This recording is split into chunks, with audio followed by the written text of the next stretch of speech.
प्रधानमंत्री नरेंद्र मोदी ने जेवर में एशिया का सबसे बड़ा नोएडा इंटरनेशनल एयरपोर्ट का बटन दबाकर शिलान्यास किया। कार्यक्रम में मुख्यमंत्री योगी आदित्यनाथ सम्मिलित हुए। नोएडा इंटरनेशनल एयरपोर्ट का प्रथम चरण वर्ष 2023-24 में जनता को समर्पित किया जाएगा। आने वाले दिनों में ये संपूर्ण क्षेत्र औद्योगिक और सर्विस सेंटर की गतिविधियों का सबसे बड़ा केंद्र बनेगा।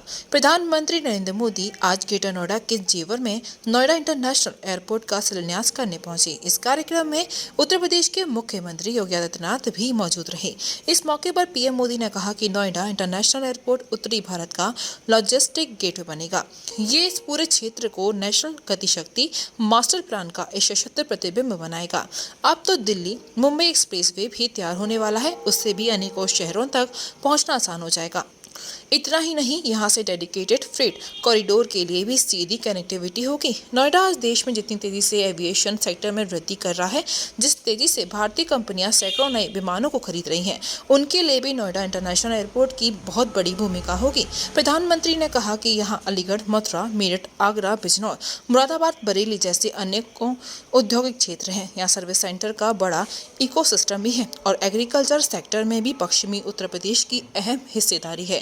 बता दें कि प्रदेश सरकार द्वारा नोएडा इंटरनेशनल एयरपोर्ट के प्रथम चरण के विकास के लिए 1334 हेक्टेयर भूमि का अधिग्रहण किया गया। इसके निर्माण के लिए ग्लोबल बिडिंग के माध्यम से एविएशन सेक्टर की कंपनी ज्यूरिख एयरपोर्ट इंटरनेशनल एजी का चयन किया गया। नोएडा इंटरनेशनल एयरपोर्ट का विकास 2 स्टेज में किया जाएगा। प्रथम स्टेज में यह एयरपोर्ट 2 रनवे का होगा, जो दूसरे स्टेज में बढ़कर 5 रनवे का हो जाएगा। 2 रनवे का यह एयरपोर्ट 70 मिलियन यानी 7 करोड़ यात्रियों की वार्षिक क्षमता का होगा। इस पर लगभग 30,000 करोड़ रुपए व्यय होंगे। यात्रियों की क्षमता की दृष्टि से नोएडा को देखें। इंटरनेशनल एयरपोर्ट का विकास 4 चरणों में होगा। प्रथम चरण में वर्ष 2023-24 में 12 मिलियन यानी 1 करोड़ 20 लाख यात्रियों की वार्षिक क्षमता का यह एयरपोर्ट प्रारंभ में 1 रनवे का होगा, जो वर्ष 2031 में बढ़कर 30 मिलियन यानी 3 करोड़ यात्रियों की वार्षिक क्षमता का 2 रनवे का हो जाएगा।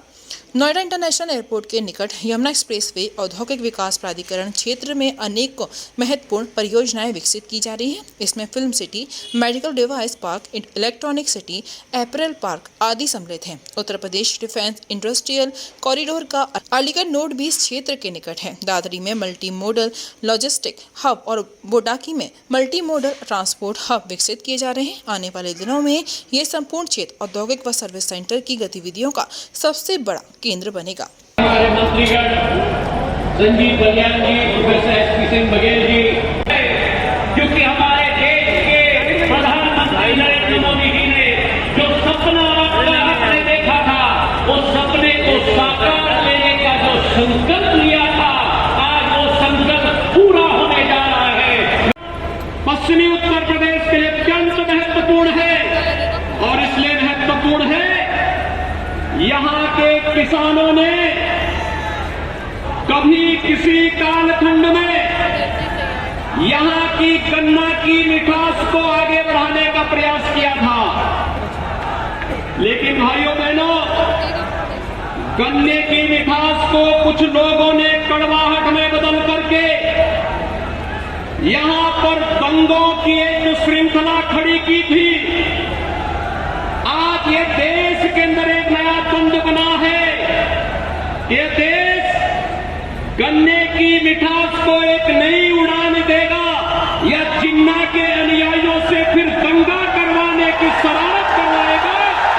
और यही तय करने के लिए आज आप सबका आह्वान करने के लिए मैं स्वयं आपके बीच यहां पर उपस्थित हुआ हूं। ये मेरा सौभाग्य है कि जेवर के इस ऐतिहासिक स्थल पर आदरणीय प्रधानमंत्री जी के स्वागत का अवसर मुझे प्राप्त हो रहा है, जिनके मार्गदर्शन में उत्तर प्रदेश आज अब एक नई ऊंचाई की ओर बढ़ रहा है। चाहे उत्तर प्रदेश के लोकप्रिय कर्मयोगी मुख्यमंत्री श्रीमान योगी आदित्यनाथ जी यहाँ के उत्तर प्रदेश के हमारे कोटि भाई बहनों को नोएडा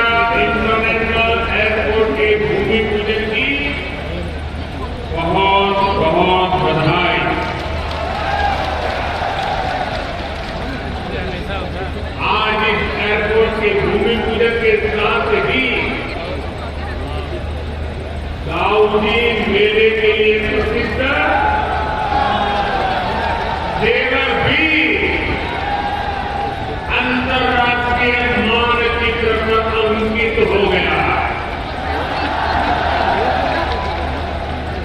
इसका बहुत बड़ा लाभ दिल्ली एनसीआर और पश्चिमी यूपी के करोड़ों लोगों को होगा।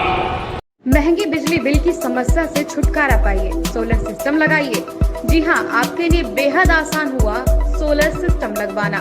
संपर्क करें Amity electronics corporation, Krishna Nagar, Mathura.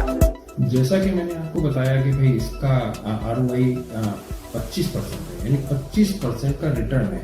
इसके हिसाब से देखा जाए तो जो लागत आप लगा रहे हैं वो लागत आपकी 4 साल में निकल आएगी।